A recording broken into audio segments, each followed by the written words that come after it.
ফ্রান্সের রাজধানী প্যারিসের আইফেল টাওয়ারে ফিলিস্তিনের একটি বড় পতাকা ঝুলিয়ে প্রতিবাদ প্রদর্শনের ঘটনায় অন্তত ৬ জনকে আটক করেছে পুলিশ। শুক্রবার ১৫ মে স্থানীয় সময় দুপুরের দিকে পরিবেশবাদী এবং সামাজিক আন্দোলন সংগঠন এক্সটিনশন রেবিলিয়ন ফ্রান্সের সদস্যরা আইফেল টাওয়ারের প্রথম তলায় নিরাপত্তা ব্যবস্থাকে পাশ কাটিয়ে প্রবেশ করে একটি বড় ফিলিস্তিনি পতাকা ঝুলিয়ে দেন।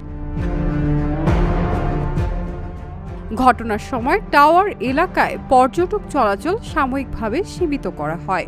পরে নিরাপত্তা বাহিনী অভিযান চালিয়ে সংশ্লিষ্টদের আটক করে। প্রাথমিকভাবে অন্তত ৬ জনকে আটক করা হয়েছে বলে ফরাসি কর্তৃপক্ষ ও স্থানীয় গণমাধ্যম জানিয়েছে। পুলিশ জানায়, অনুমতি ছাড়া সংরক্ষিত এলাকায় প্রবেশ এবং জননিরাপত্তা বিঘ্নিত করার অভিযোগে ঘটনাটি তদন্ত শুরু হয়েছে। জড়িতদের বিরুদ্ধে আইনগত ব্যবস্থা নেওয়া হবে।